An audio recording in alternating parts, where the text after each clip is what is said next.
I had to redo this video because the mic was all messed up. I'm not going to go over everything I went over before.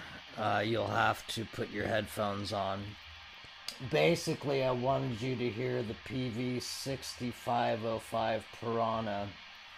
And I was going through an 8-inch amp that you can buy through PV for $100, which I ended up really not liking because it just didn't have, even for practicing with a CD, it didn't have any bottom end or anything. So I will leave that video up, but I'm using the Piranha 6505 with a little reverb by TC Electronics, but I've plugged it into a 12-inch speaker. 4 ohms is what it's rated for, and if you were to plug it into an 8 ohm, instead of getting 25 watts, you'd be getting like 5 or 10 watts, is my understanding.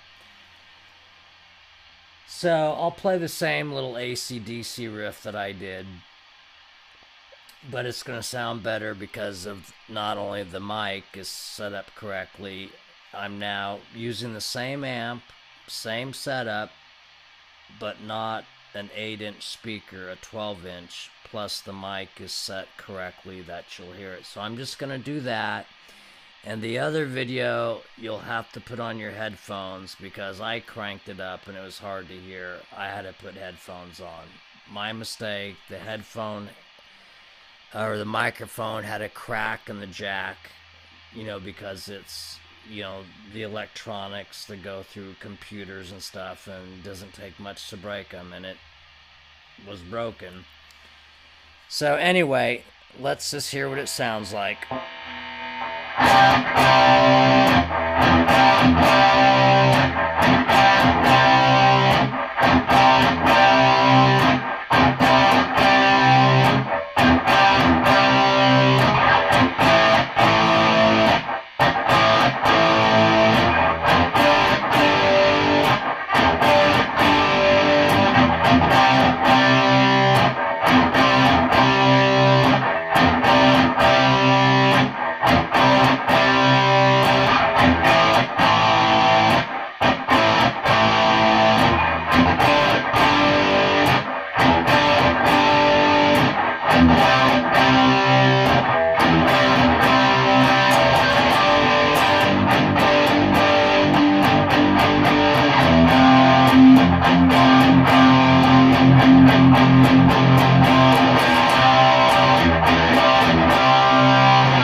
Now I'll play something you've heard me play before called New York or Bust, just so you can hear the sound of what the PV6505 Piranha sounds like through a 12-inch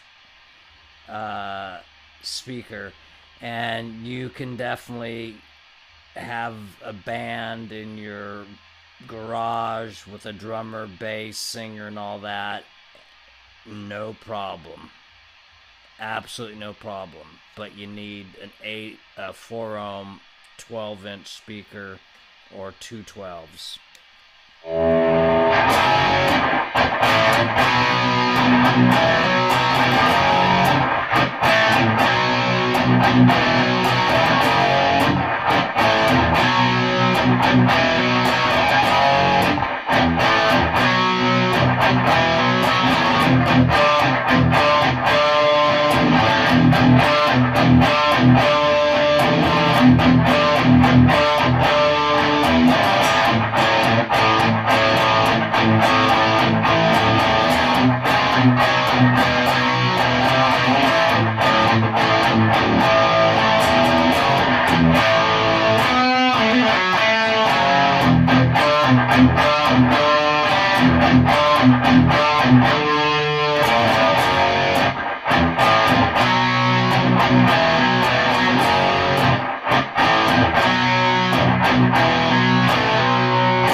The only thing I did is I used a little TC electronic mini reverb. I'm sorry I'm talking so loud because I'm used to the problem with the mic. That's the only thing I did to give it a little flavor, so it's not so dry. And I know most of the videos you watch, these guys have a mic, and then they have another mic, and they put it right on the speaker, and then hook it up through all their fancy stuff, and it sounds perfect. So you're getting kind of a true dry sound just from a mic. Now, if I went through a proper mixing board, which I have, but I'm not going to set all that kind of stuff up, then you'd hear it better. And if you want to hear what it really sounds like, there's a link I've put somewhere on one of my pages regarding this amp, and you can watch these two British cats talk about it and hear it perfectly. So, you know, that's why there's a problem with the sound, is my amp is 5 feet from me where the mic is, and it's not plugged directly into a computer to get that perfect sound. So you're kind of hearing like what you would hear like if you're at a bar, for example. And that's what you want to hear, right? You want to hear what it sounds like when you're jamming with your buddies. You don't want to hear what it sounds like going through a mixing board. And, you know, I mean, that's good for on stage, and we can make anything sound good. Eric Clapton uses a little 10-watt Blues Junior in front of 20,000 people. I've seen it. It's mic'd, and it sounds great, right? So you can make anything sound great. But I'm letting you hear what it sounds like just the way it is. Don't really have anything else to say or play. I think you get the idea. I guess I could play. It comes with a. I'll turn off the reverb. It comes with a thing called crunch, and this is crunch.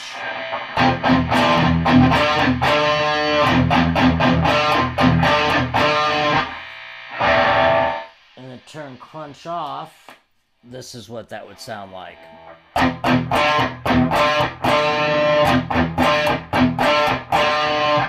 Turn it on.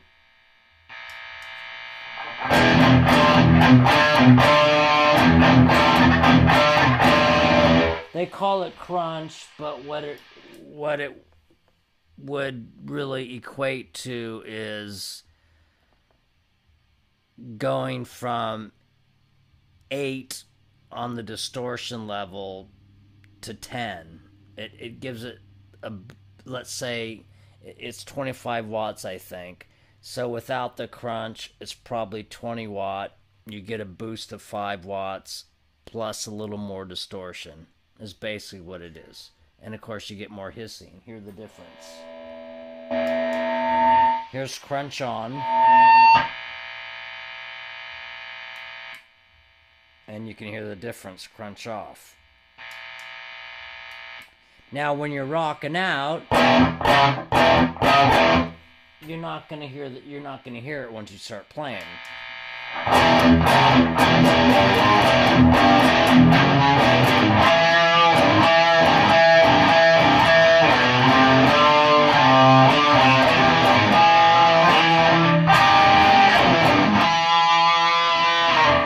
And of course with drums and bass and all that, you're not going to hear the difference. But seriously, going through a 12-inch speaker or 2 12s with this, with the technology now, with this being a tube plus some solid state, you could play probably in front of 200 people at a bar without micing it. I could be wrong. I haven't tested it in that way. But I've played damn loud in my official rehearsal studio, and there hasn't been a problem. Now, of course, you got people yelling and screaming, having a good time. Maybe. The only time I've ever mic'd an amp is if I'm playing for more than 1,800 people. But of course, I'm going through a Marshall stack. And if I'm playing in front of 1,200 people, for example, I'm not going to mic it. If I'm playing in front of 1,800 people, I might not even mic it. You hit the 2,000 mark, you probably want to mic it, you know, just for the good mix and all that good stuff. And obviously 2,000 and up, screaming people, it's got to be mixed properly and mic'd and all that. But loudness wise, with a Marshall stack, easily pushing 2,000 people, you wouldn't have to mic it. You might want to run it through a mixing board to get a good mix, but you don't have to mic it and go through a special PA system, unless you want to sound like exactly like the record you did or something, which I can understand why most people do it. But I'm not going to have my crew waste 4 hours, if not longer, to set up something when I'm going to put on a 90-minute show. It's like, there's 1,800 people here. Just set, you know, my settings, set it up, let's go with it. You know, unless it's a weird kind of auditorium's like, yeah, okay, you know, we're not micing it for the sound, but for, you know, get the bass and the drums, everything mixed just perfect. But sometimes that's not fun. You know, watch some old Led Zeppelin videos that are now on DVD box sets, and AC/DC Let There Be Rock, which came out like 3 years ago, finally on DVD after 30 years or more. And you'll be blown away. You know, he's going through like 2 Marshalls, and he was upset because it was a great show, and you can see it's a great show, but they did it in Paris, and the guys didn't know how to mix anything. And because I do have the original VHS tape when it came out, whenever it did, I can't remember. And so they've cleaned things up, but lighting was bad, but now it's become a cult classic. It used to be the midnight show, like for like 3 or 6 months, every Friday and Saturday at midnight, Let There Be Rock. And that's where I was with all my buddies. It was amazing. So, and back then technology was different, so we didn't expect anything better than what it was. We thought, well, that's just the way it is. But now when you watch some old Led Zeppelin stuff, it's like, oh, wow, okay. And then just, I think literally a month after Let There Be Rock was done, Bon, you know, passed away. And, you know, like their next big open concert, it's a whole different story. Not talking about Brian singing, it's like just the, you know, Angus goes wireless, the mixing, the lighting, the sounds, like, wow, what happened in Paris, you know? So it's a shame, because the show is amazing. It sounds great, it really does.